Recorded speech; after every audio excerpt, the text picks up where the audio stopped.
where truth helps each of us heal. We're not just a podcast, we're a mission to tribe. A place for the warriors still learning to thrive.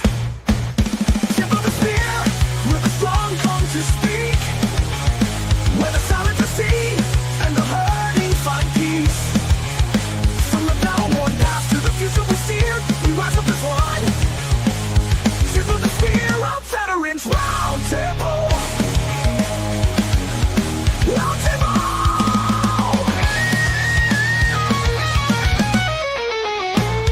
We talk through the pain, the laughs and the scars, from VA lines to chasing the stars. Every voice matters, every wound's real. Every shared truth helps each of us heal. We're not just a podcast, we're a mission to tribe. A place for the warriors still learning to thrive. Tip of the spear, where the strong come to speak. Where the silent to see and the hurting find peace. From the battle-worn past to the future we steer, we rise up as one. Tip of the spear, our veterans round table. So here's to the ones who still carry the fight in the darkness of day or the silence of night. They pull up a chair, you're welcome right here. Your story is told, your voice crystal clear. Tip of the spear, where the mission lives on.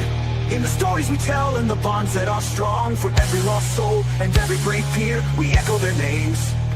Tip of the spear, our veterans round table. This is your veterans round table. Your voice, your fight. Welcome to Tip of the Spear. Welcome, everybody, to Tip of the Spear. How is everybody doing today? Stalls, how are you doing, sir? Oh, I can't complain. Nobody'd listen if I did, but I'm doing all right. We listened to you. We listened to you. Gunny, how are you, sir? Good, man. Had the contractors here all day. They finished framing, so now waiting on drywall and some electrical stuff, the rest of the week and the next week. Nice. Mr. Martin Ty Cobb, how are you, sir? What's going on, man? Doing all right, brother? Yeah, everything's going good here. Just watching the shows and checking out social medias. Nice. Mr. Rich, how are you, sir? Good. Great little hump day here. Hell yeah. Yep. Travis, how are you, sir? Man, I'm doing great. It's been a good run the last couple of weeks, so excited to be here tonight. Heck yeah, man. It's been almost 30 days since our last Tip of the Spear. What all has transpired or gone on in your guys' end of the world that y'all might want to talk about? Anything good? Well, I got something to share. Go for it, Travis.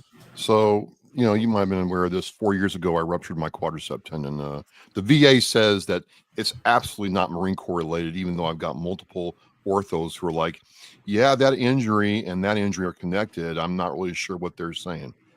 I digress. But, 4 years ago to the day, gentlemen, I couldn't walk. And I was in a brace, and it was not, the recovery took like a year and a half. And the first 9 months were just super, super rough because I was in a brace for 10 weeks before they took me out and started getting me walking again. So right now, 4 years ago was rough. I compete in weightlifting and, started PT, went through all that. And a lot of this stuff, man, I just went back on, no lie, on my Marine Corps career and training. I'm like, this is just a effing hump. I got to get through that. PT's like, good old Staff Sergeant Pollard, who'd yell at you for anything. I got through that. I got through the humps. I got through the gas chamber. I got through Hawk School. I can get through this.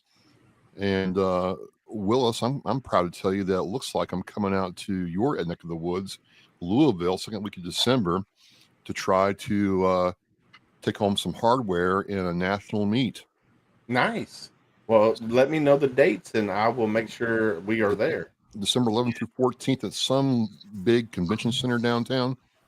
Okay. I'll give you the info, but it's the Howard Cohen American Masters meet. I took bronze there last year, and the goal is to qualify for international meets. So it's just been a really like cool time to see all this come together and the hard work pay off. And I tell people, a lot of times I'm sitting there and PT is like 28 minutes long, but I am absolutely just in agony. And I'm like, I got through the quarter deck.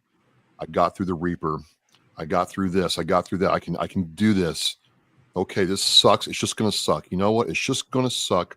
It's going to be bad. There's no fun here. And I got to just deal. And I dealt. And 4 years later, I'm hitting the payoff, man. So it's just that Marine Corps stuff, that stuff we learn in the military does apply outside. And so it's nice to see when it actually works. Heck yeah. Heck yeah. I guess Tim will be back there in just a minute. No, that's awesome. Yeah. So December 11th through the 14th. Gunny, you're gone, right? I'm in Vegas. Yeah. Viva Las Vegas. I wish it was Viva. No, we got a air show conference, so I'm out there every year for that. Yeah. So I'll definitely be up there. I'll come up and visit you and cheer you on. Sure. Rich, let's talk about your new coin, man. I want to talk about that. My coin. All right. Yeah.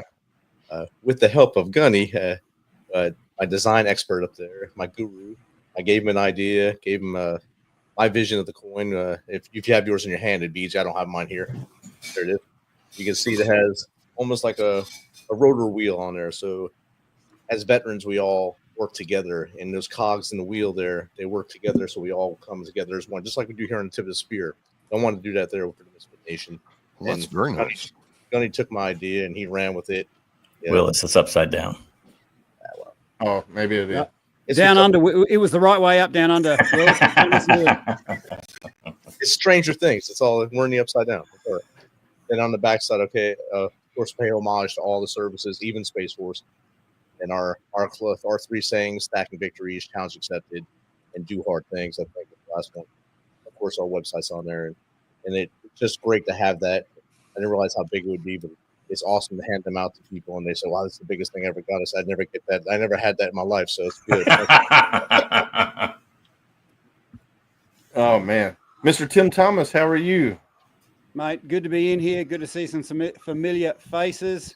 Mr. Deed, it's been a while since you've been on. Yeah. So how's the weather down under, brother?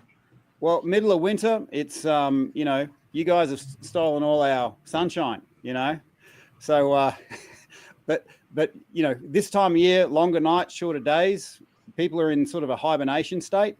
So any sort of activity you can do in the wintertime is like triple the return. Compared to the summer. So I'm doing my best to, breath work, sunrise, activate the system, get out of hibernation, and Heck yeah. No, I love it, man. I thanks for coming on and hanging out with us, Tim.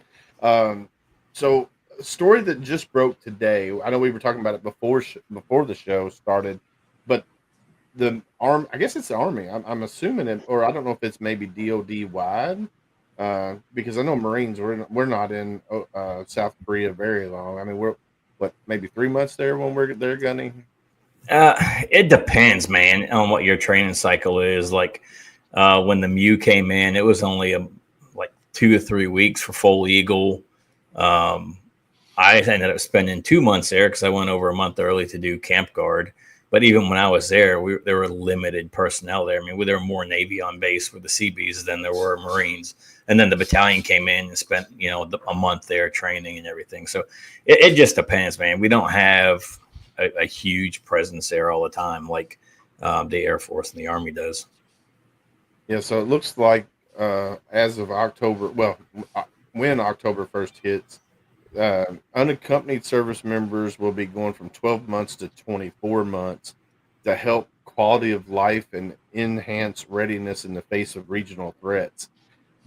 Do we actually think it's going to enhance the quality of life and the morale of the soldiers and the airmen that are there? It could definitely, because they know they're not there just for basically 10 months. If you're there for the 1 year, because the first month you're in replacement, last month you're kicking out the door, basically doing a right seat ride with whoever the unlucky dude is that comes in. Now knowing you got the 2 years, you're there that whole time. Then if you're there with your family, now it's 3 years. I told my wife this change. She said she wished it happened while we were there. We did 2+ years when I was there, 2008 to 2010. But I also did 2 unaccompanied before that. So I have a lot of time on the peninsula. Never had a bad tour per se. I guess it's going to depend on where you're stationed, right? What base you're stationed at over there, and geographic location in the country. But if it was me being stationed in friggin' Pohang for 2 years unaccompanied, No, that would not be good. this dude, not at all. Now, if I'm up in Osan or Seoul or even closer to the DMZ or some of the other bases, oh yeah, absolutely all day. Just because you're that much closer to a larger population of people and civilization, if you will. But yeah, being down in Pohang for 2 years, I had enough in 2 months, let alone that long. So It's only 2 trains to get out of Pohang to Seoul. You're good. yeah, man. Dude, I don't know if I could do 2 years in Pohang. I'm right there with you, Gunny. There's only so much of club love. Yeah, club love you could do.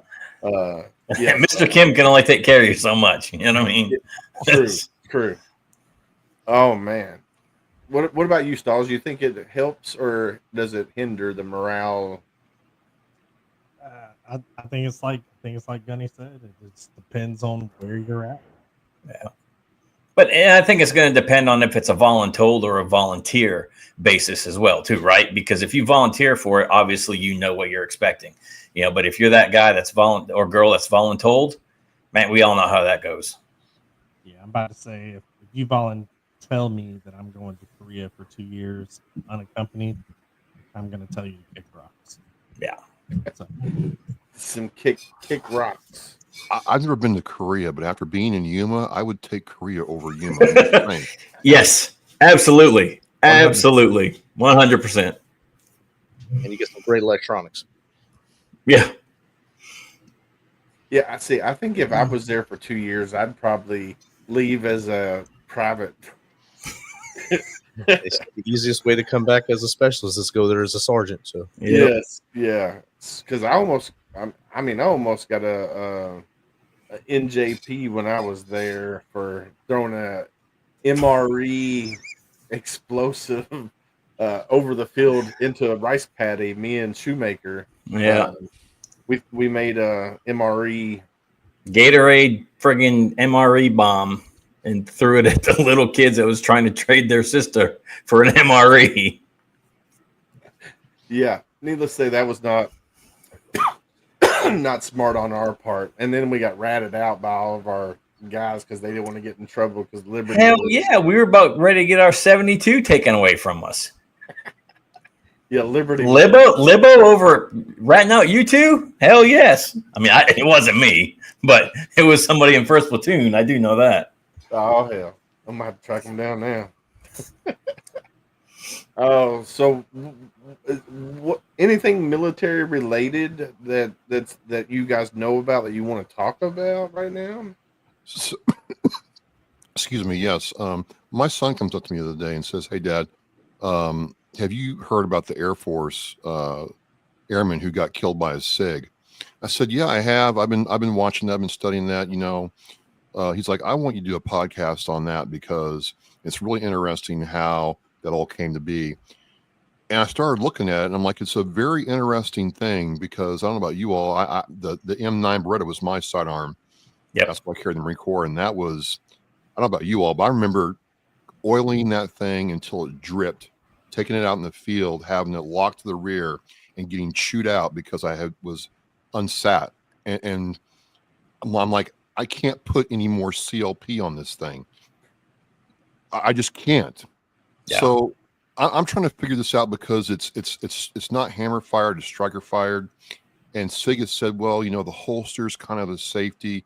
So I'm trying to learn so I can have a conversation not only with him, but maybe this is something worth talking about because, I keep going back to, what some old salts told me. He's like, hey, that weapon system, that piece of equipment was built by the lowest bidder. So is there wings to the story, or is this just operator error because they've had law enforcement with similar problems with that platform. With that platform, yeah. What do you all think? Well, the first people here that were issued them was the Special Forces group, and Okay. Special Forces fires a lot more than any of us do on the regular side. Yeah. And they have gone away from them already, less than 2 years, because of the issues with them. They're back to their Glocks and their Berettas since they kept them all in the team rooms. They don't use their SIG at all anymore. Yeah. Just for those reasons. Yeah, there's a known issue with that weapon specifically. And whether it's a negligent fire or a fire on its own type thing. But that's been something that's been known since that platform came out. Yeah. But on the other hand, you don't take your weapon and just throw it down on the counter or throw it down on a couch. You make sure it's cleared, all the safety things that you're supposed to do, right? And so there's some other things that's with that. And I know some things, I can't talk about it. I know there's an airman out there the son of a friend of mine who is part of that investigation. So, but yeah, there's some other things there. Well, thinking back, and he asked me point blank, what was your thing? I said, well, when I had the armory billet and I carried the M9, when I went into the armory, or I ejected the magazine, had to eject the round, dry fire it, and then it was secure. Yeah. There was no leaving it in the holster. Nope. So I didn't understand that. Like, why would you leave a condition 4 weapon in the holster? Am I wrong for questioning that, or no, not at all. Not at all. You had to. Still, I mean, even when I got out, it was eject the magazine, eject the round, put the weapon on fire, put it in the clearing barrel, pull the trigger. Now you have a clear, safe weapon. Yep. Right. That's the way it's always been. And I don't know if the Air Force has changed the rules and regulations on how they do things, but yeah, having a condition 1 weapon, even condition 4 weapon in the holster with a magazine in it, just no, that's nothing that we ever did. Plus, I told him, I said, my staff sergeant made us freaking drill with that thing. I thought they were messing with us. Now it's like, well, maybe they knew what they were doing. They did know what they were doing because we didn't mess up, but we drilled like we weren't like special forces, but we were expected to know how to draw it, it, reload it. So it was just an interesting one. I'm looking at it to actually have a good conversation around it because people wonder how can this happen. I'm like, well, for several reasons, absolutely. So thank you. Well, I think it also comes down to, and you can correct me if I'm wrong, but almost 95% of all negligent discharge is due to negligence or mishandling of the weapon. So, sorry, say that again, Stoltz. I couldn't quite hear that. You were cutting in and out a little bit, Stoltz. 95% of all negligent discharges are due to negligence and or mishandling of the weapon. Yeah. So, yeah. I mean, that's one thing. There's a lot more to that story. Yeah. Although, if you speak to any armorer, they can often give you the inside line to dodge what we called ND, negligent discharge. Yeah. And if you could speak to the armorer and go, oh, look, this particular mechanism, and you could quote the right stuff, you could usually get out of it. When I hear things like this, I agree. What we've been made is a piece of equipment from the lowest bidder, and I do tend to think that when you've got a group of guys that are really resourceful, really want to make this work, people that are supplying stuff, they might think, well, you know what, these guys will make it work. It doesn't have to be 100%. Oh, where'd he go? Oh, hold on, Tim.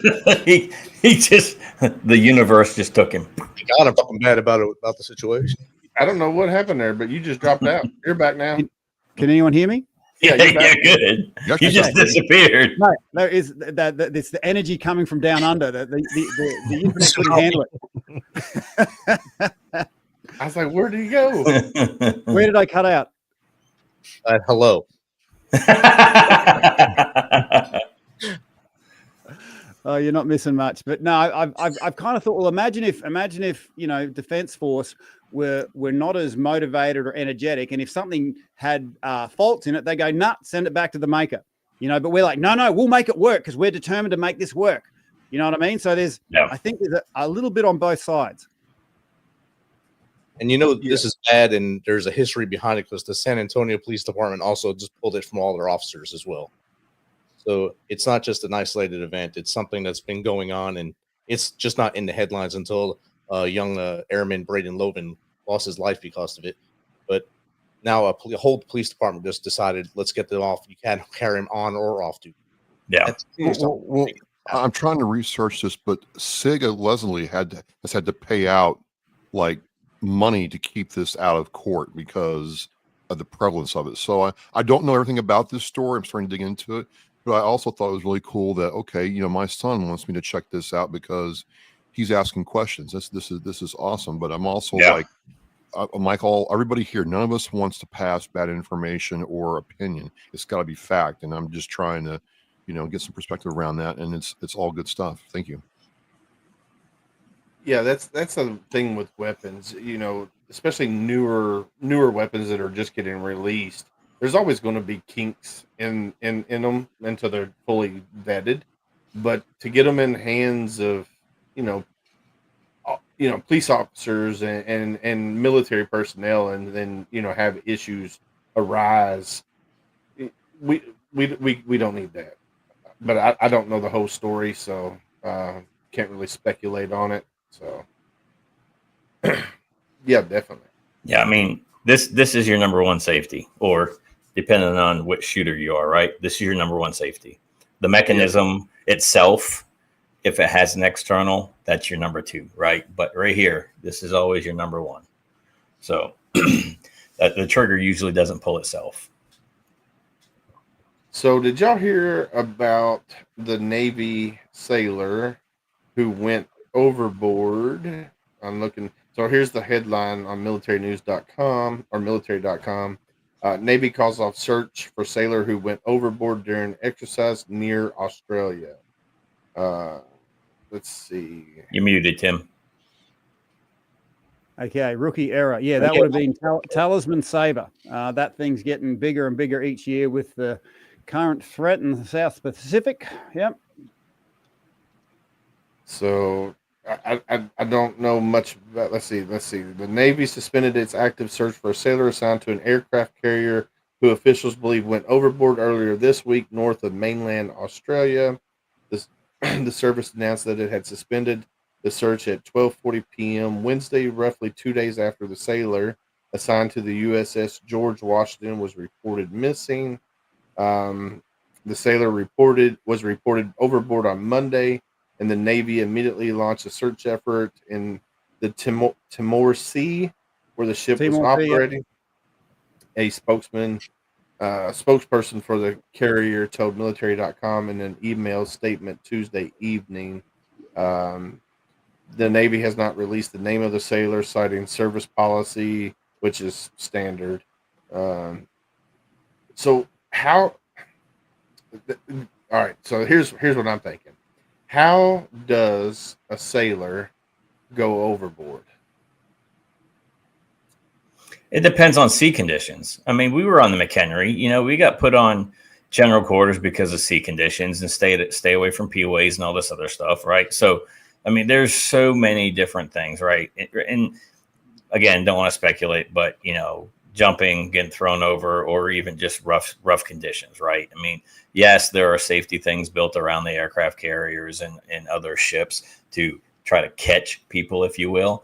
But again, are they 100% foolproof? Probably not. Well, the other thing is these exercises have tens of thousands of moving parts, and they just write off the fact that, we're going to lose a few, but the idea is the collective gain will be better than what's lost. And that's kind of how they play chess with us soldiers. You might lose one, but you'll gain more. And part of what I do is help manage fatigue in certain areas. So I was consulted with this because a lot of most accidents are some form of fatigue relation, oddly enough,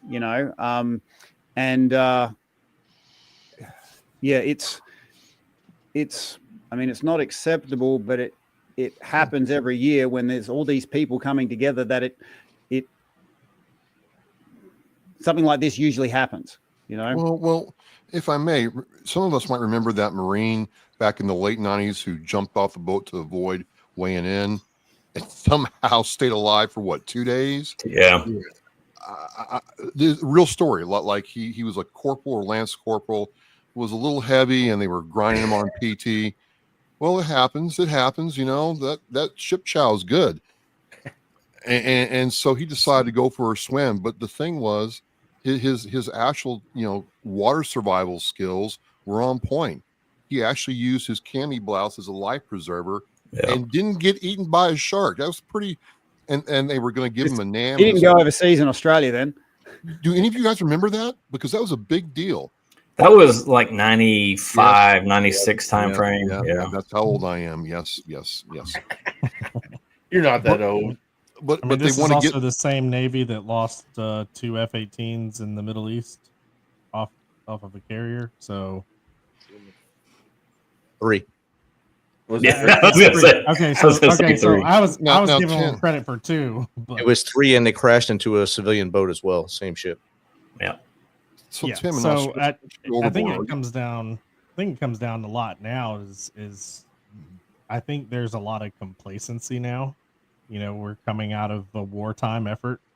Now we're in kind of that in between effort where we're kind of not in a conflict, maybe in a conflict. Who knows? Tomorrow, maybe we are, and then we're not doing the things that we were doing during a wartime effort. So we're not training as hard. We're not really putting forth the effort. It depends on your branch, right? So the Marine Corps still does Unitas. The Marine Corps still does the Westpac. They still do the Med Flow. So the infantry units are still training like they've always trained, right? I mean, when I came in 97, it was train for war, train for war, train for war, train for war until something happened, right? Whether you got put on a humanitarian mission or air alert or whatever, you know, there was always something going on within the Marine Corps infantry, always.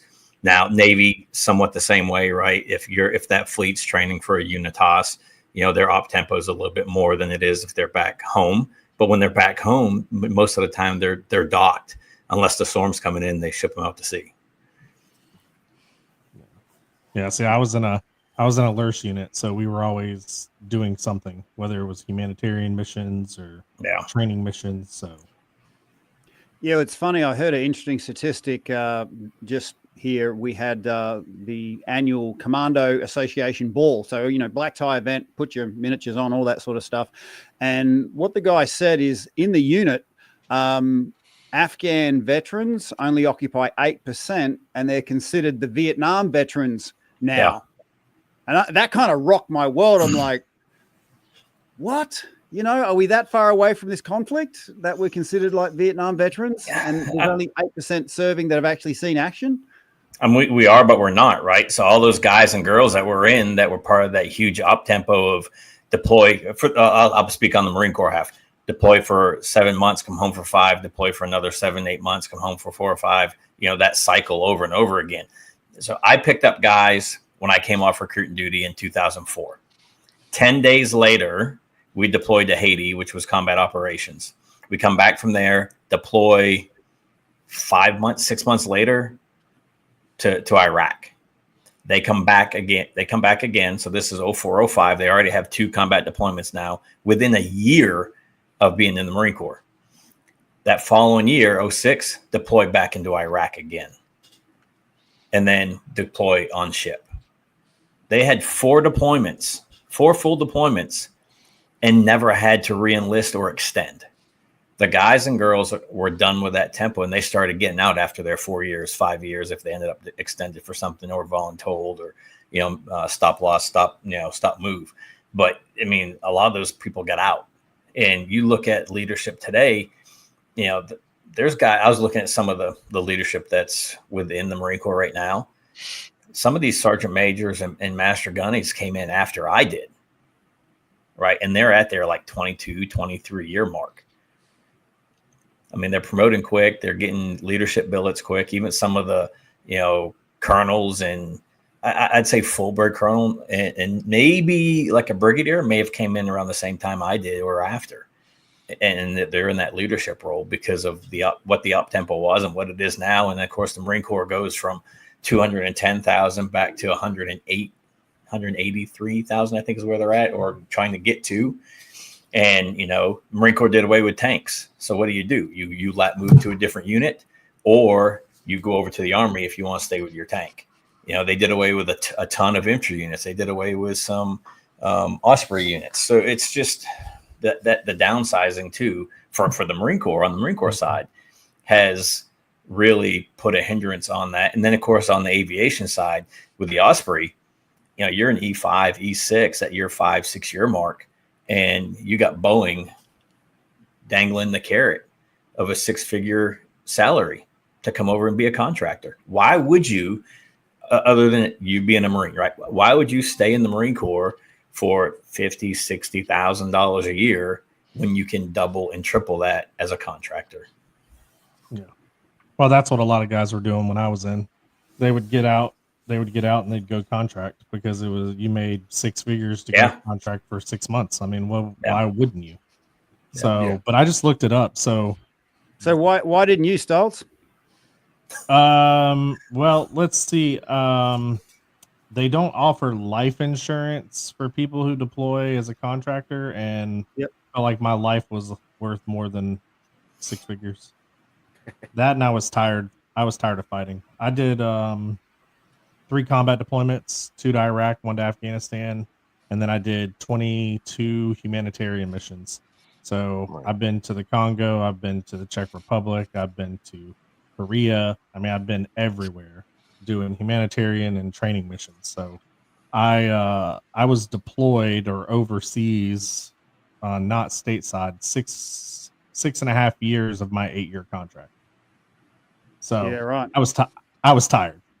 Yeah, got it. But I looked it up. I looked it up about your statistics. So did you know that 2 million service members deployed to Iraq and Afghanistan, 2.7 million deployed to Vietnam, and to Gunny's statement, I got a buddy of mine who's still in. He's about to hit 22 years.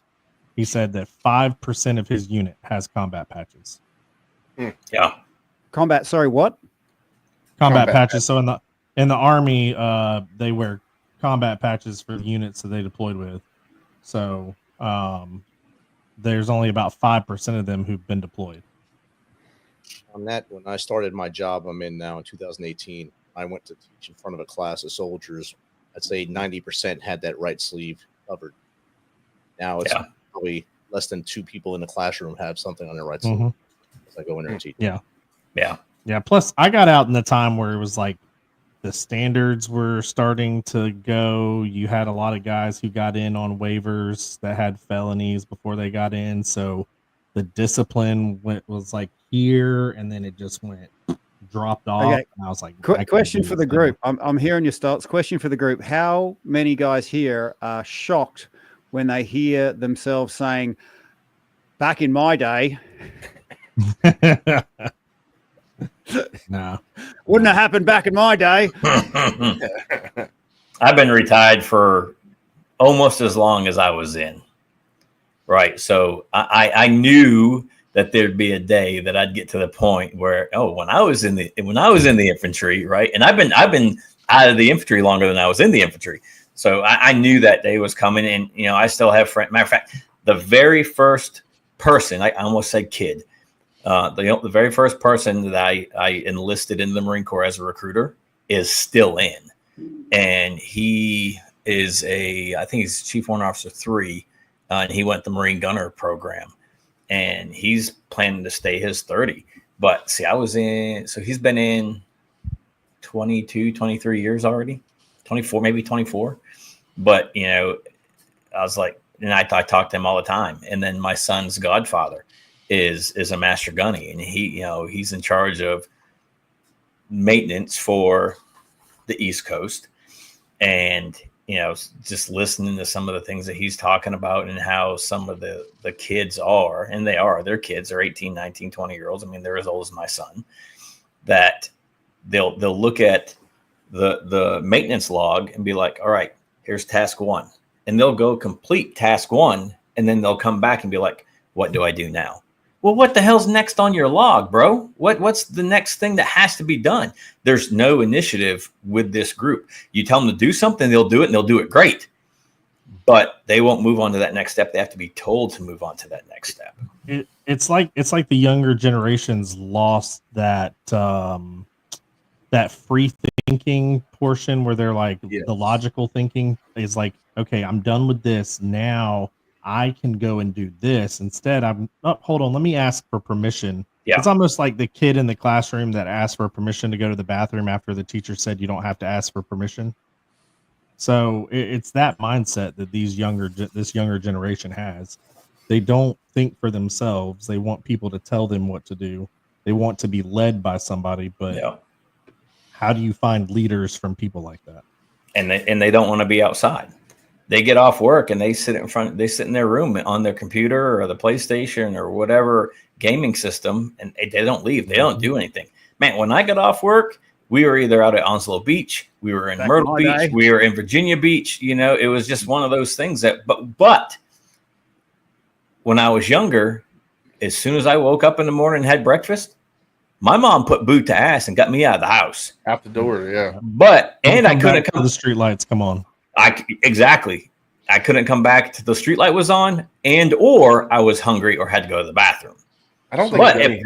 But if I had to pee, I better go up beside the shed. There's no reason for me coming to the house if I have to go pee. So I ran into you say that. Go ahead, Trev. So I ran into a gunnery sergeant that I know in the recruiting, and he talked about the fact that back in our day, Marines are getting in trouble doing stupid stuff, out in town raising hell.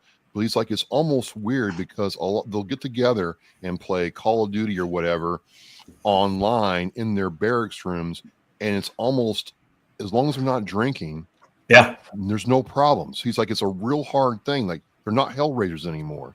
They want to go there, play their games. They'll come to work, they'll PT, but they're not interested in getting out in the community at all.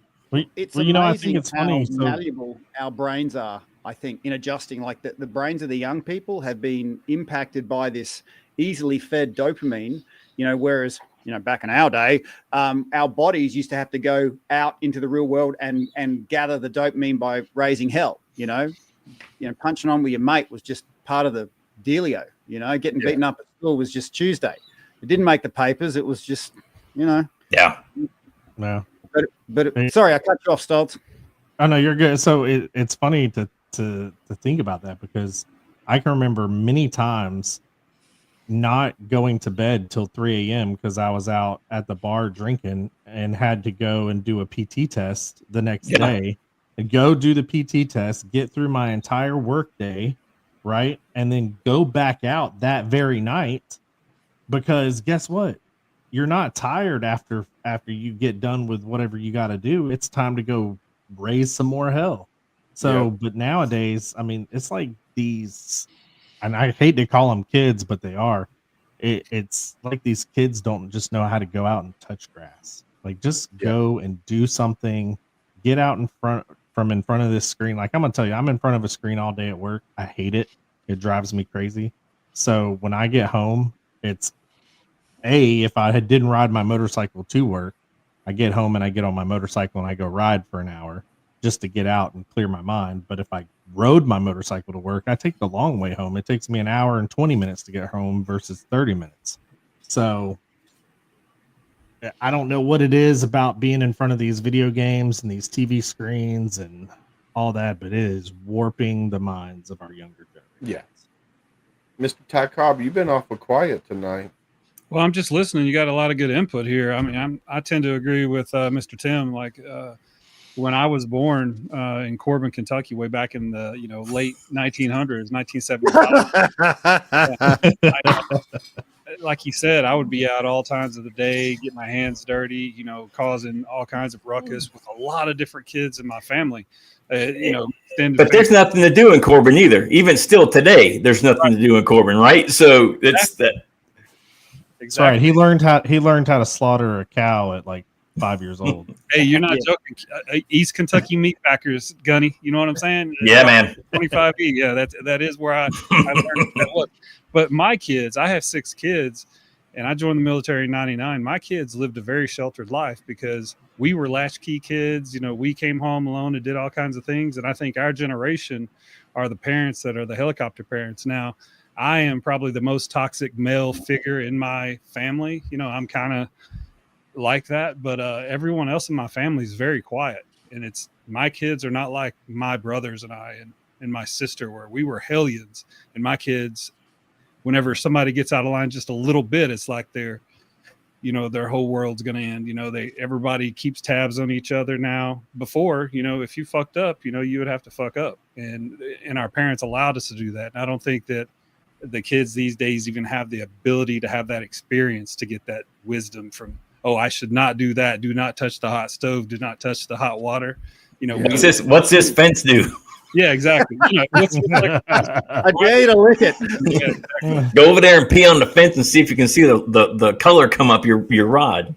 Yeah, my son is 12 years old, and I never deployed since he's been born. So I got out 8 years ago, and the person that he knows of me is completely different than the other kids know of me. But both generations, there's a 9-year difference between my first set of kids, you know, with my first wife, and then my 12-year-old now. Still, they were raised with a prompt to go to the next thing. So that's probably why I don't keep going tasks. They want you to prompt them to tell, and they're just looking for that prompt that used to come on the iPad or screen or fucking Netflix or whatever. Yeah, I mean, as soon as they went to tablets or computers in school, man, it was all right.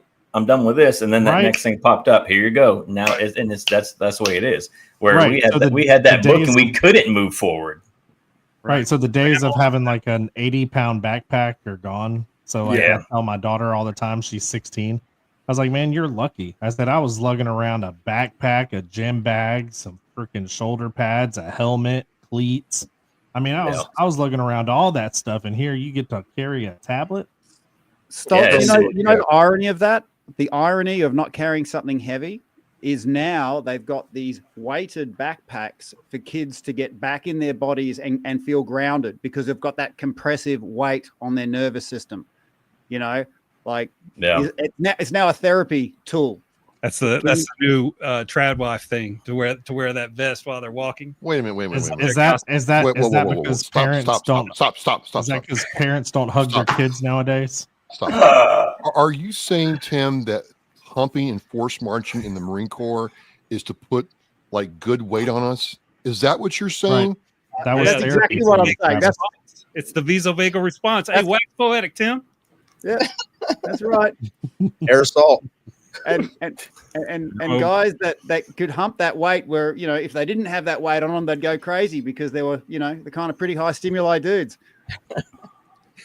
I never got a chance to test the no weight hump, but you know, if I ever do, I'll let you know. My son went out and bought a 40-pound weight vest. He goes, Dad, you gonna walk around the neighborhood with me with that? I'm like, are you out of your freaking mind? You know, I spent 6 years in the Marine Corps infantry, and we were a helicopter company. You know what that means? You're freaking walking. Your black Cadillacs is what gets you everywhere. You might get a truck every now and then, and I'm like, these damn aviation guys don't do a damn thing. We never get helos. And then I go over there and work on aviation. I'm like, oh man, that's a lot of hours to get one helo up for just to pick up one load of dudes, you know? Yeah. And of course, you know, I'm not thinking about the weather and everything else that plays into it. But yeah, man, I still got my bag downstairs, and it will not ever go on my body again. No. So Frank says somebody asked me to go on a ruck. So Frank says, did each meal you took to the field weigh 3 pounds and have a pack of cigarettes in there? I'm not that old. We ain't as old as you, Mr. Frank. Yeah. Somebody asked me to go on a ruck, and I was like, no, man, I'm good. I carried a rucksack plus a med bag the entire time I was in. I'm good. Has anyone seen those wellness magazines saying, oh, the new phase is rucking. You can double your calorie output by just putting some weight on your back when you go for a walk. How easy is that? You know, burn twice as many calories. You know? And wear these constrictive clothings that have a thermal, you know, make you sweat more. And I'm like, this is insane. Right. And in 8 years, you'll be 2 inches shorter and have bad knees and bad ankles.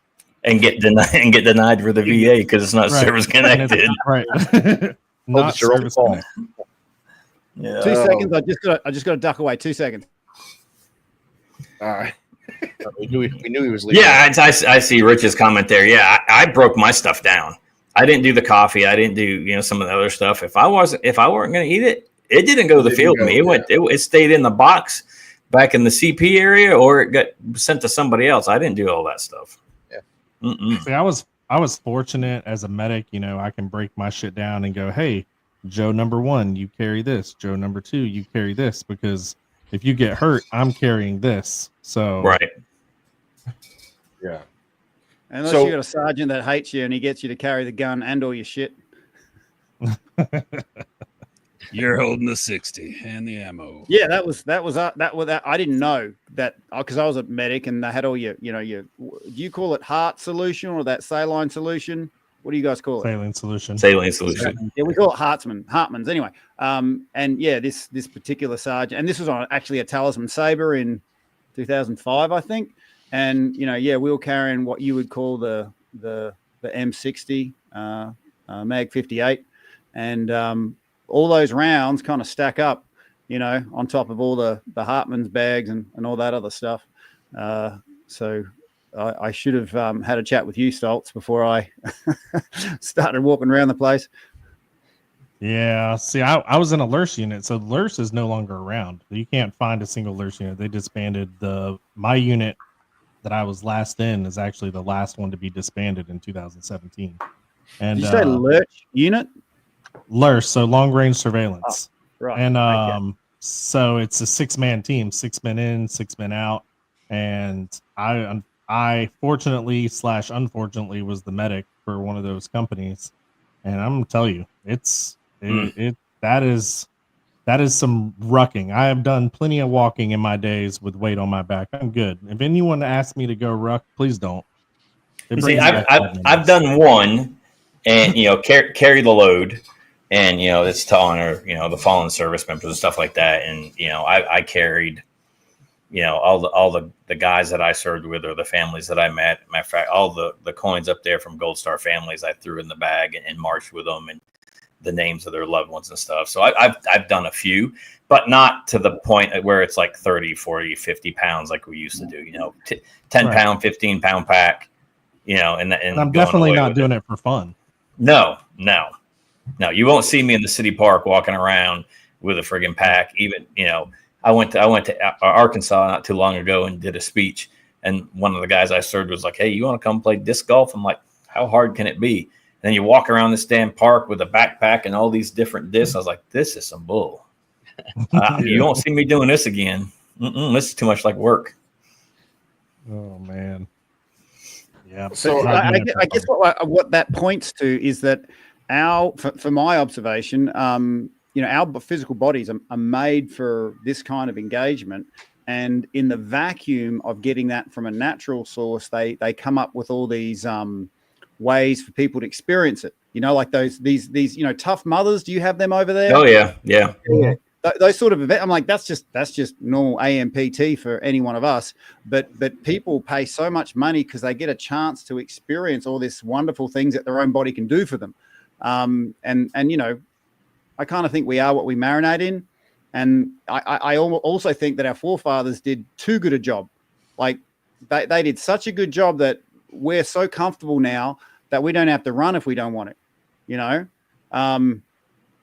If we had a world where we had to sort of outrun, tigers in the street, I reckon everyone would be pretty fit. I just got to outrun you or Travis. Exactly. I don't have to outrun the animal. I just have to outrun the slowest person.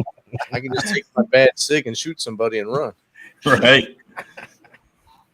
So If it's me and Willis, Willis is screwed. He's getting tripped up. I'm about to say, I'm taking out your knees and I'm going to watch you as I walk away. there you go. I can imagine this lion just watching these, humans turning on each other. What's going on with them? I'm 6 foot 265 for a reason. I quit PTing after I got out. All right. So Frank says I'm going to make a mud course in my backyard to cover my car payment. Yeah, right. Charge people money for that, Frank. That people pay money for that. Yep. Sure do. People pay So, money Ty, to do get you want to talk reconnected about to those? their own body. Ty, do you want to talk about those 2 events you just sent me? Oh, sure. On the 12th and 13th of September, there is a cook-off here in the greater Houston area called the Dandy Deese Memorial Cook-Off. It's, of course, for Operation Red Wing and for all those Navy SEALs that lost their life. You've probably seen the movie Lone Survivor.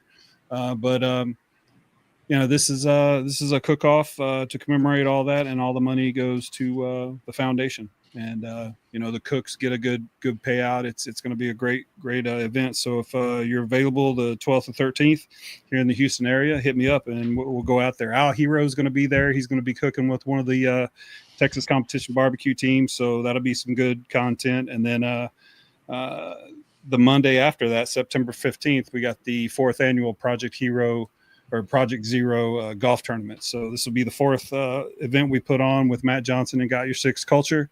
That's for the Project Zero Alliance. They do overlanding, fishing, and then of course they pay for therapy for veterans and first responders. So great organization. That's what this shirt is. Get out there. It's for the Project Zero Alliance. So just wanted all you guys to know, if you come to Houston or if you're already in Houston, hit me up. You can stay with me and go out and either play golf or come watch Al make a fool of himself when he's cooking with some of these Texas pitmasters.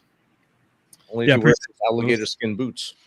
Oh yeah, he's going to wear those $3,000 boots. That's for sure. So Ty, that's the slow cooking cook-offs. Is that what you're saying? Yeah, it's like Texas competition barbecue. It's they get up 5 a.m, end up turning in at 3 p.m. So yeah, it's a 7 to 8 hour cook. Yeah, Roger that. Yeah, they actually I do a show tonight actually at 8 o'clock called the Slow Smoking Gooder Show, and we're sending Texas pitmasters over to Australia, and they've had some pretty exciting events that you guys throw over there that some of our Texas pitmasters are becoming involved in. So I've always said there's a cool thing for the preparation for going out for a weekend of barbecue that there was for going to a range or something, getting your ammo ready, getting your protein ready, getting your grills ready, getting your weapon system ready, logistics, vehicles, equipment, moving out there. It's something that really kind of settles me when I'm out there with those guys. So anytime I can be in that environment, and especially it being a cool family thing, I want to extend that to you guys. So. Oh yeah. That's awesome. Yeah. Anytime, if you ever come to the States, Tim, look me up. If you come through Houston, we'll for sure. I am actually looking at getting over there, doing a bit of a tour amongst veterans and first responders. So yeah, let's keep that conversation going. Yeah, for sure. Because I'm from Kentucky, so I have no problem going up there to see Willis too. So if Kentucky's got to be it, we can do that too. Hell yeah. Hey, not all of Kentucky's like that. Yes. Where I was from, it's like that though. I'm from the hills, man. Oh, yeah. Where Ty's from? Absolutely. You don't want to make a wrong turn down there because you might have some pretty mouth, boy. The hills do have eyes where he's from. I got to Jacksonville, Florida, and people were like, "Hey, watch out around here." I was like, "You don't know, man." Right. Where I'm from, the Hatfields and McCoys and all that kind of stuff. That's just prevalent. And it's still pretty real. Yeah, the Fugits. Yeah, the blue Fugates of Kentucky. What'd you say, Rich? My wife is a McCoy. There you go. That stuff's real. And there's all kinds of Hatfields in Barberville. Yep. Yeah, there is. Barberville. Barville. If you're from there. Barville. I'm from the great state of Texas. Now, I'm not from here, but I got here as fast as I could. But Texas is my home, but Kentucky is where I was born.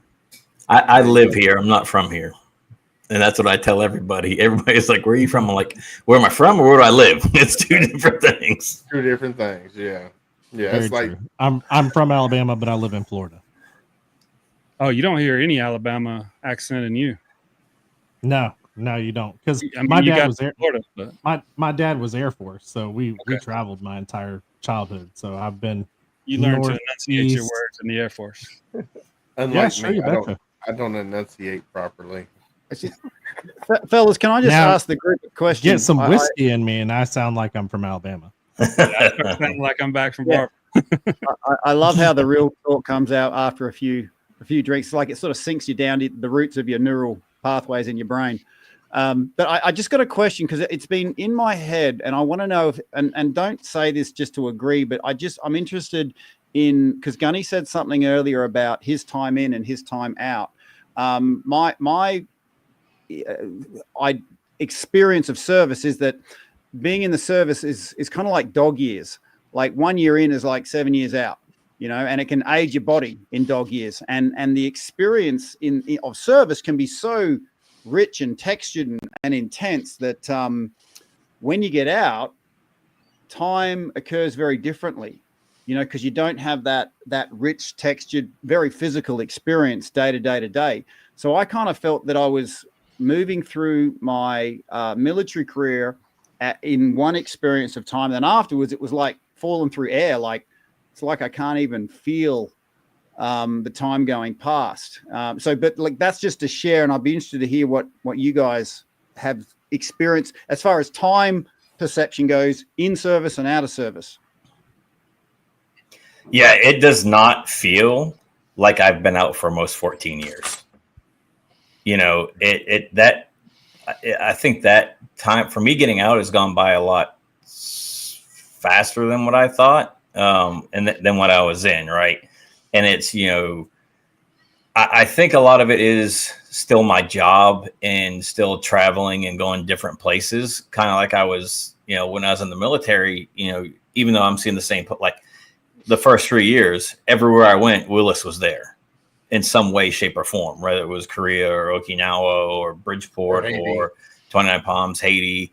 It's, I think it's just because you live on base and within the confines of base and in the barracks and everything else. And then of course you get married and you're still in base, and that regimented schedule, and getting out, not having that regimented schedule and having more freedom. I think the time's gone by a little bit quicker than it did when I was in. Yeah, cool. Yeah, I'd have to agree with Gunny on that, because when I got out in 2004, so it's been 20 years for me, right? And it seems like just yesterday I was in the Marine Corps, kind of sort of, and then you have kids in blink of an eye, and now they're 18, getting ready, they're just graduated high school, getting ready to go to college, and then my youngest will be graduating next year, and it's just like, where did time go? When you were in service, to me, when I was in service, it seemed like it just drug by. Like it just took forever to get done with, the first 4 years and 2 months. And then when I got out, that, right before 9/11 happened, and then got recalled back in, and it's like, all right, so that little short period of time there went by really quickly. And then all of a sudden back into the groove of back into the military life. And it's just like, huh. But yeah, I think for me, it's just gone by really fast, too fast. Yeah, my daughter was 7 years old when I got out, and she just turned 20 last week. And I'm like, man, where did the time go? Because she was my little girl. Like, it seems like 5 minutes ago, right? Yeah. And now she's a grown woman. And so it's like, man, does time really go by faster the older you get? Like, that's what it seems like. It seems like every year is a blur, or more of a blur than it was the year before. And it's crazy to think that I've been out since 2012. So what? 12, 13, almost 13 years I've been 13. Out. Yeah. So if I had stayed in, I would have been on my 21st year in. I'd been into my 28th had I stayed in. Yeah. So it's crazy. Had I been able to stay in. Like I feel like January was just 3 weeks ago. So yeah. It is what it is. Stop counting years, yeah. For sure. Fellas, yeah, sorry. I mean, I've watched memories. The joys of Facebook, right? Because I think he did it himself. The joys of Facebook, where the memories pop up, and there's an event that popped up not too long ago, and my son was 5 during this event, and I look over at him, and here he is in his uniform from work, and it's like, you're 19. Where did those 14 years ago, and it's like, oh my Lord. Now I'm listening to him like towing vehicles and writing tickets and doing, governor detail and all this other stuff. And it's like, where? Yeah, I know. I mean, and then I see you guys out there doing, training for marathons and stuff. And it's freaking crazy and how big he is compared to that photo, Yeah, like so. This is my boy, and yeah, right now he's actually in Canada. He actually picked up a real life Canadian girlfriend. Dang. But it's crazy that time's just clicking off. Yeah. Now, fellas, I do have to leave a little bit early, so I want to thank everyone here. It's great being in this sort of masculine presence. I can sort of see. Do you guys know Sesame Street? Well, Yes. you know that thing they used to go, one of these kids is not like the other. Which one is different? Do you know? Can you play this game? It's rich. It's rich. But I want to leave you with just a little bit of value. Okay. Oh, there you go. There you go. Yep. You're gonna have to get up earlier to get one over on Rich. I just want to leave you with something. So when we can't sleep, when we can't calm down, there's a bunch of drugs that we can take, or they can give to us, right? Or if we want energy, there's a bunch of drugs we can take for that. Now, scientists have just realized something that the ancient Chinese have known for a long time. Our nasal passages, specifically the left and right, activate ones to help us calm down and relax and create more energy. So I'm just gonna give you a little something before I go. With your right thumb, hold up your right thumb, put it over your right nostril. So cover your left and right. Oh, it never gets old. Square gating. All right. And I want you to breathe in through your left nostril. In, and then out. Out. You'll be surprised how much you can blow out. Out. Now, if anyone has trouble breathing in through their left nostril because they've got a deviated septum, grab your cheek and just push it out the way. So just with your spare hand, grab your cheek, push it out the way, and notice how you can breathe in so much easier. Wow. Travis, just push your with your spare hand. I got plenty of room, dude. Somebody screenshot this. This is not a problem. My hands are getting tired from holding my nose closed. I'm telling you that. Like too much pressure, negative pressure. I feel better. I got the screenshot. Oh man. So going to sleep at night, just count 10 breaths in and out of your left nostril, okay, and that'll calm you down. Waking up in the morning, okay, left hand, left nostril, right nose activates the cortisol, activates the, get in and get going, okay. So just because I've got a deviated septum, had my face punched in a few times, and you'll find that accessing this medicine cabinet, which is just here, is a super easy way that you can self-regulate any time of day. I thought I'd just gift that to you guys. You've got it for the rest of your life. It's as plain as the nose on your face, as they say. Tiny kangaroo down. Tiny kangaroo down, sport. Tiny kangaroo down. Breathe through my nose, bloke. A little humor for you, Tim. A little Australian song for you. Just sing it with some emotion, Travis. Keep playing till I shoot through, blue. So Timey kangaroo down. All together now. Timey kangaroo down, sport. Timey kangaroo down. Yeah. Now my kid did the Wiggles, so they're all Australian. So I had to deal with the Wiggles for like 4 years. I didn't know that. Yeah, Do you guys get resistance to interrogation where you sort of handcuff, thrown in a bag, and you get the same song played again and again and again? Yeah, man. After having kids and listening to the same freaking Wiggles song again and again, I was bulletproof. I'm like, mate, I was born for this. I got kids. You can't touch this. Fruit salad, yummy. Fruit the fresh guy, yummy. Yeah. As long as we don't start singing the other song. Yeah, I sing the purple guy. No, for sure. What is that? The song that never ends. Yeah. Oh no, we're not doing that one, Stall. No.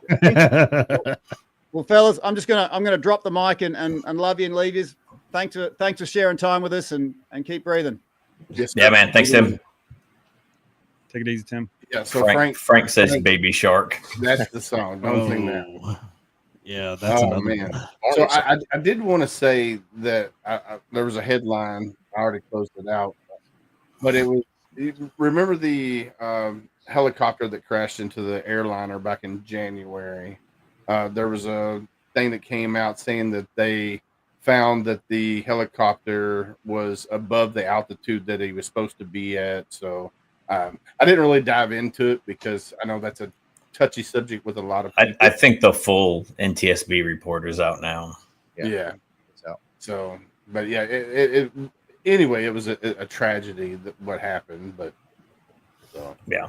Yeah, but I read part of the transcript. He told her that he gave like, hey, you need to like change course, drop altitude, and it all appearances that what didn't happen. Yep. Not appearances. I mean, it didn't happen. Didn't happen.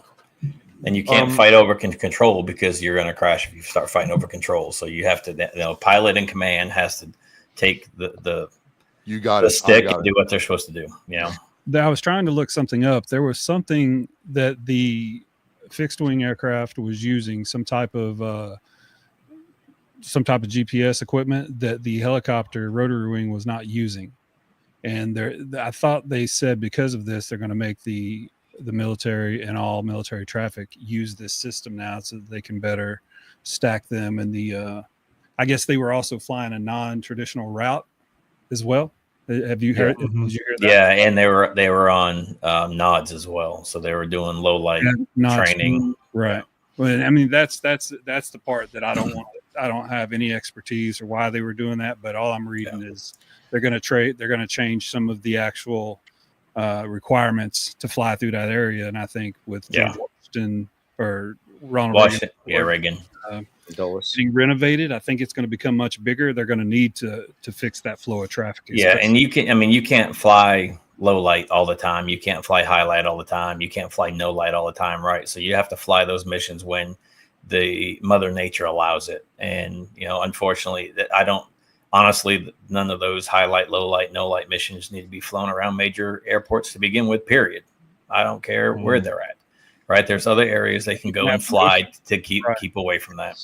You can set up a notional, all the lights and traffic. You can set that up notional in gaming in 2025 now. So I don't see any reason to do that in the real world. But like Tim said earlier, a lot of times in order to learn how to fight war and do things better and train better, a lot of things like this have to happen. So while this was a tragic accident, from what I'm hearing, the U.S. Army Helicopter Pilots Association and TSB are all working together for a better shared knowledge. So that's what I hope happens, especially in the very busy places. I'm sure Fleet Week's going to have that same concern now with all the air traffic there, and then with military traffic. So Fleet Week, air shows, because you're looking at look at Thunder over Louisville, right? They're performing right downtown. Well, what is it? Muhammad Ali's right down the street.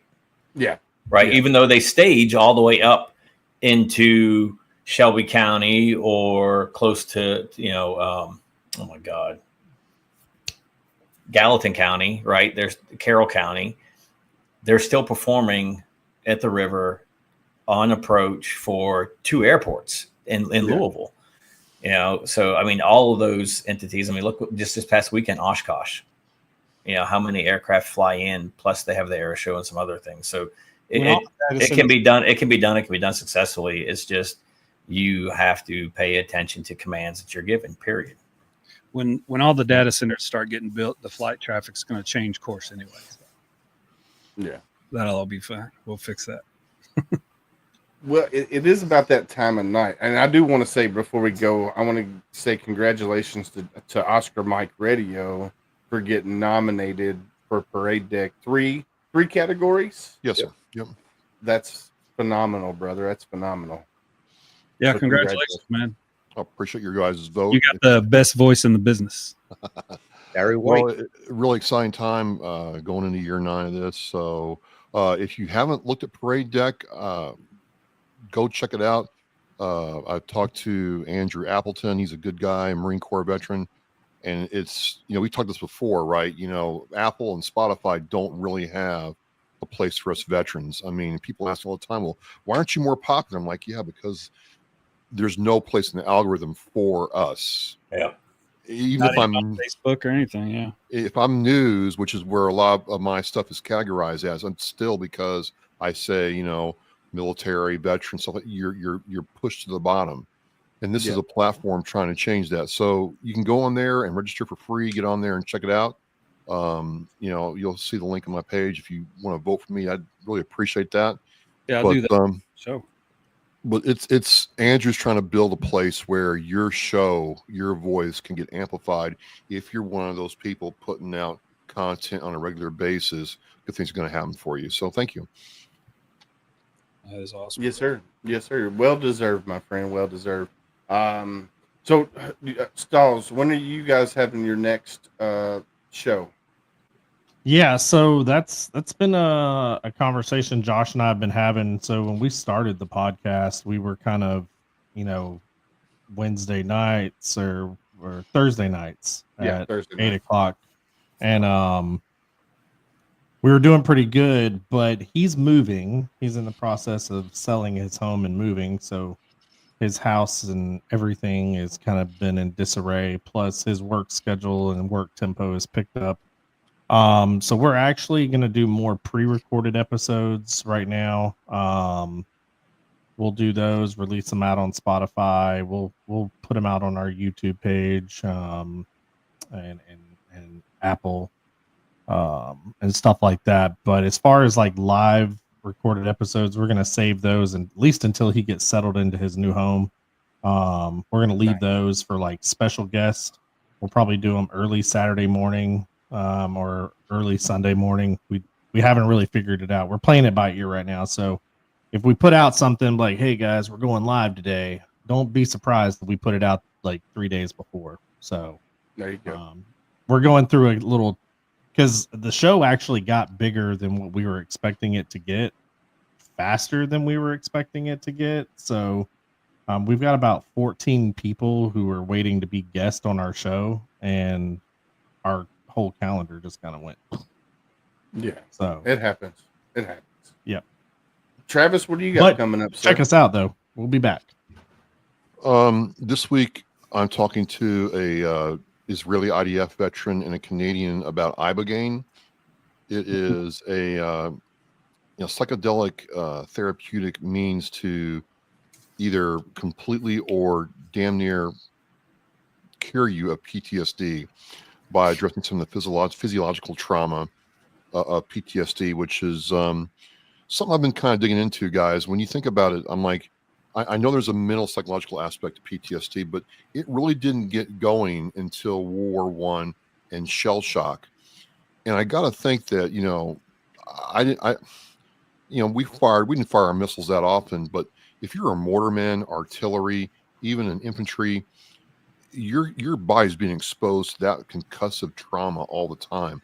I got to wonder if PTSD has a physiological element that hasn't been looked at very carefully. And ibogaine claim is that it can help you with that. Nice. Well, I mean, that's the one thing that no one really truly knows about, right? Is the brain. Right. So whether it's, I wouldn't say, I'd say it's more the traumatic brain injury piece with the post-concussive syndrome or whatever, right? Instead of the post-traumatic side of it, right? The post-traumatic stress side of it. And the two can play off each other. I mean, there's a lot of symptoms that overlap. And, for a long time, they were talking about, veteran suicide and post-traumatic stress. And I don't think that that's what it was. I think it was the traumatic brain injury piece, that post-concussive syndrome, whatever you want to call it now, that affected that cognitive function of the brain that can't tell you between right and wrong. And this is the way it needs to be taken care of type deal. I mean, it's the same thing if you're a sniper and you're shooting the 50, right? That concussive thing from that 50 cal is putting off the same as your 60 or your 80. I just, it's one of those shows where I'm like, man, I really am reminded just how much I don't know about the world in general. I had no idea this stuff was out there. No. And that, other, like Boaz will says, hey, the Israeli Defense Force is already using this for certain cases with great success. And so it just reminded me that, there's a lot we don't know, tons we don't know about the brain. So it's interesting. Yeah, for sure. Yeah. I think it links in, check out an article. I'm trying to remember who did it, but it's talking about micro concussions. They're small concussions that your brain experiences when firing a weapon system of some kind. Your brain gets exposed to these micro concussions, and it actually causes small areas of brain damage. And left-handed shooter, it happens more in left-handed shooters than right-handed shooters, just because of the way the weapon's built, because all that gas and everything's coming out on that side of the weapon. Mm-hmm. Nice. So because if you're left-handed and where the cartridge ejects, that's the gas and everything is escaping out through the ejection port, right? So your gas tube, right, runs down the barrel, and then when that round leaves, it forces the gas up into the gas tube, right back, and that's what forces that bolt to go back and put that new round in. Well, that gas tube exits right at above the bolt, right? So that all is coming out right here. So all that concussive force is coming out. I mean, I'm a wrong-handed shooter only because I'm left eye dominant. But yeah, compared to a right-handed shooter where it's all going away from you. Yeah. Okay. Hey Frank, SOF Missions is down in Florida. You can reach out to them. Stalls is in Florida as well. So you can get in contact with Stalls. Al Hero is in Jacksonville, so you can get in touch with Al Hero with Triple Threat. Yeah, he's right near SOF. Pensacola, yeah, Pensacola. He's in Tampa. Oh, so he's near Tampa, so it'd be Right close to you, That's right? about 2 hours. That's about 2 hours from me. Yeah. Well, SOF Mission is in Tampa. They're in Tampa. Yeah. So SOF Missions, Marine veteran. So they'll help him get a job too, Frank. So SOF Missions would be a good one down there in Florida. I'll look at some stuff after the show and get back to you, Frank. I'll message you on social media. There you go. Ty Cobb, what do you guys got coming up on Triple Threat? Well, I wanted to say something first about the thing. I'm gonna watch Travis's show. That ibogaine is really good because it promotes neuroplasticity. I'm reading here. I knew there was a word he was trying to get to, but all the things all the gray matter in our brains that are screwed up from all those mini concussions, all the studies have been done on that, especially with the a lot of the things that were going on during GWAT. Has told them a lot about what goes on with the brain and those micro concussions. That's good insight, Gunny. But it says that the number one thing ibogaine does is promotes neuroplasticity, which is the brain's ability to form and reorganize neural connections. So whereas you've been so micro focused and then concussed, you can only do this. That's why some people just they just have this whenever they smell something. The PTSD brings that back. But yeah, I'm really interested in this because the thing it can do for trauma reprocessing, right? The accelerated resolution therapy, or I forget what the VA calls it, but I did accelerated resolution, and it's helped me a lot. Reduction of symptoms, potential for traumatic brain injury related symptoms. Ibogaine is shown to promise in addressing the functional neuropsychiatric. So it's exactly what you said for it's more metaphysical, or Tim said it. I think it may be more going on with you with PTSD stuff. It was just interesting, very interesting, and because Boaz and Martin are like, hey, they hand pills to people a lot of times when the pills are not going to do anything for this type of injury. So it was just like, whoa, because we all know veterans who have a backpack full of pills they got to take every day, and nothing seems to change.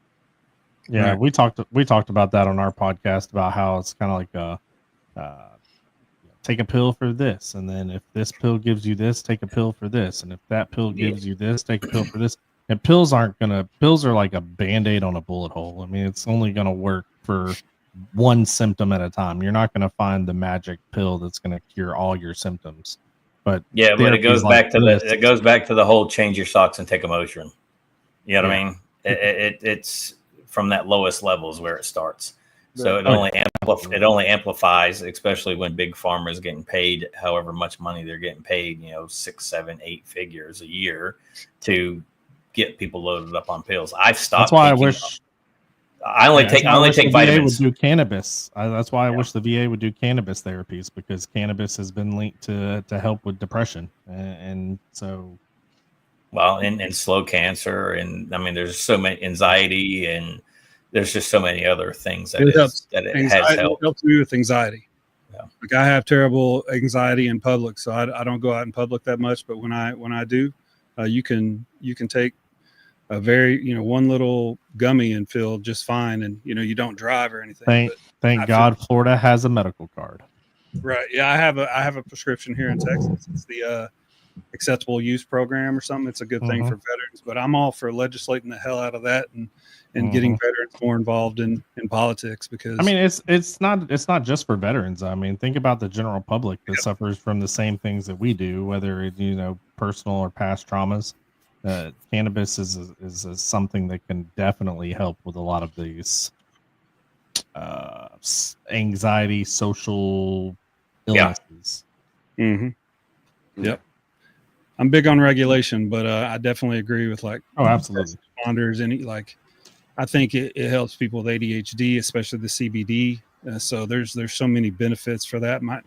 All my kids had ADHD. I guess all kids from this generation do, but it seems like some of that CBD stuff helped with because we keep them in the damn house and don't let them go out and burn it off. Ain't that the truth? Yeah, I mean that's on the parents. The whole show on how I think the GWAT era, even though we've come up with some crazy military technological advances for TTPs, for technological weapons and things of the next level, but it actually wrecked a whole generation of families because of we need a GWAT parenting program. Yeah, I mean there were some lessons learned there, man. So I will say real quick. So this week we have a former ADCO from Fort Campbell, Major General William Hickman. He was also the commanding general at Fort Polk when I served there, so I was his VTC coordinator. So he's like one of those old school, just hard, iron-jawed, very directive and very quiet leaders that was always, to me, like the biggest Boy Scout ever. Airborne Ranger, Airborne Air Assault Ranger, combat infantry, expert infantry. Expert infantry. Like he's done everything at every level. So he's a big leader, and so got him this week, and then next week we got retired Navy SEAL Jason Redmond.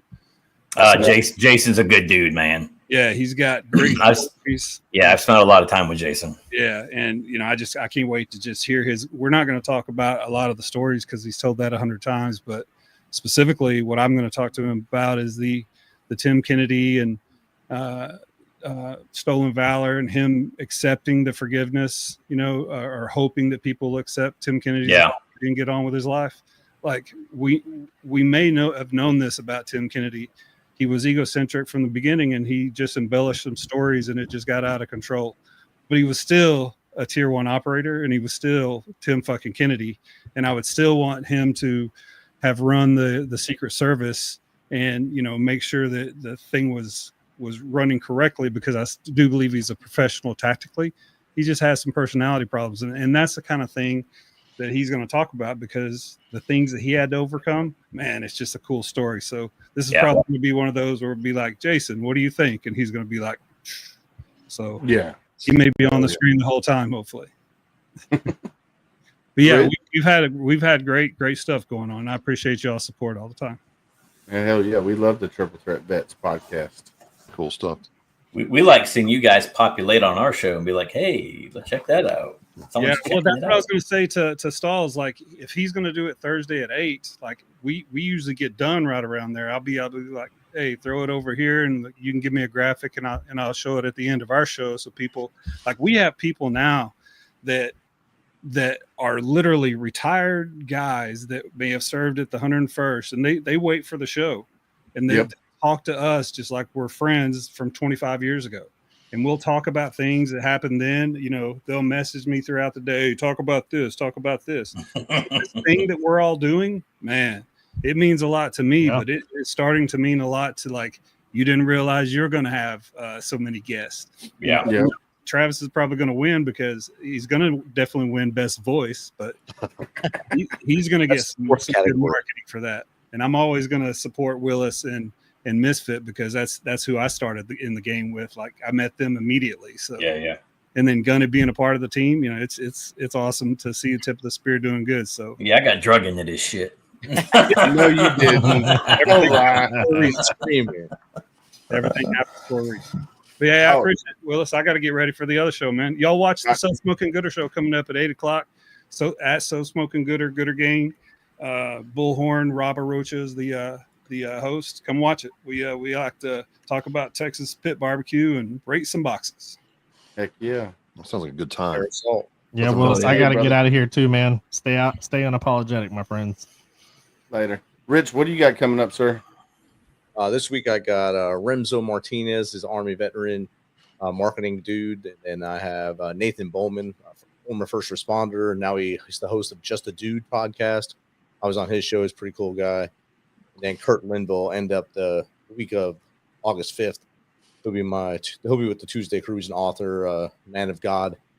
But my July was 90% of my shows in July were home runs. Almost every guest was an awesome person. Last night we finished up with Shamika White. She was outstanding. She was on your show before. Yes, sir. She's an awesome human being. Great to have her on there. And, Travis, the first annual podcast awards, military podcast awards, I took it home. I want to see you with all three of them. Hey, I got one of those. I got in different categories. Yeah, I did. Nice. Bring it home to us. We'll do. I'll do my best. Appreciate it, guys. So this weekend on Sunday we don't have a show. We don't have a show at all because I'm getting ready for spending family time with the daughter before she goes to college on the 13th. But on Monday we have Vivek Shaw, former F-15E aviator who successfully transitioned from active duty to becoming a multi-business owner, and today is passionate about helping other veterans do the same thing through the path of franchising. He's going to come on. He's going to discuss migrating from Kenya in his childhood and his early brush with entrepreneurship with his father's liquor stores, attended military schools, becoming an F-15 aviator. Great guy. I did the meet and greet with him, and I tell you what, he's going to be an awesome for the show. So, and then on Wednesday the 6th, Travis and Rich and Ty, we have our Art of Podcasting with Cav Arts. So if you're a veteran, you're listening to this, go to cavarts.org. That's CAVARTS.org. Register there. On Wednesday night at 6:30 Eastern, I believe, we're going to be doing our live on there with Megan, Natalie, and Travis and Rich and myself and hopefully Ty. And Gunny, are you gonna be in town this Wednesday? Warrior Weekend starts, brother. That's right. Warrior Weekend. So we'll be doing our live for that, and basically what that is, the Art of Podcasting is. We all came together and we've created this platform within Cav Arts to help veterans that want to start a podcast, or if you want to get into doing, overlays and stuff like that. That's what we're going to be teaching on the Art of Podcasting there on Cav Arts. But yeah, that rounds up. And then the 10th, we don't have a show. On the 11th, we have Tony Crisanzo. Does that name sound familiar to you guys? I'll tell you who he is here in just a second. But anyway, so that's who we got coming up on the 11th. I'll have to remember who he is. It's been a while since I did a meet and greet with him. So, but it is that time of night, guys. Let's see. Let's do this. Gunny, you want to take this one? Yeah, man. Just remember, you're not alone. You still have worth. You still have value. Surround yourself with people that are going to bring you up and not tear you down. You do not have to be a product of your environment. Amen. Travis, you want to read that? In the silence of your struggles, remember, though unseen, You are deeply held in the hearts of others. You are not alone, and that is so true. That is so true. I need you to like do a voice clip of that and send it to me, Travis. Sure. He's gonna put it on the button so he doesn't have to read it anymore. Rich, you want to take this, or you want me to do it? Oh hell yeah, I got it. Be someone stranger. In my book, I write about this. We're also busy walking around like this. Look 3 inches up. There's a whole great world out here. Look someone in the eyes and say hello. That'll make that person's day. You don't know what that person's going to do. You don't know if the next move they're going to do is jump off a bridge or end their time. You smiling at them and saying hello, being that stranger, can save them and keep them with us another day. A day with them is better than a day without them. You do that better than I do. Yeah, he does. I'm gonna take this one.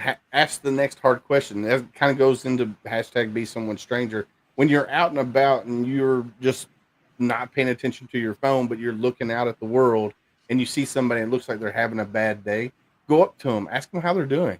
If they say, "Oh, I'm okay, I'm living the dream, I'm hanging in there," which are red flags, ask the next hard question. How are you really doing? But be ready for that conversation, because it could be a 5-minute conversation, could be an 8-hour conversation. You have to be ready for that. Gunny, you want this one?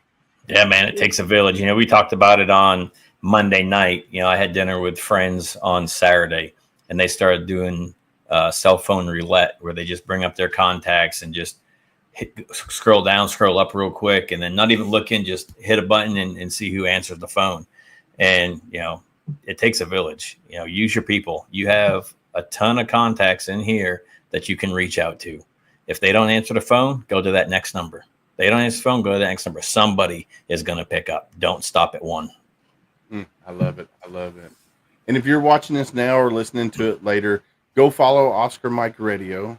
Go follow Misfit Nation. Go follow Triple Threat Vets. Go follow Unapologetic Veteran Podcast.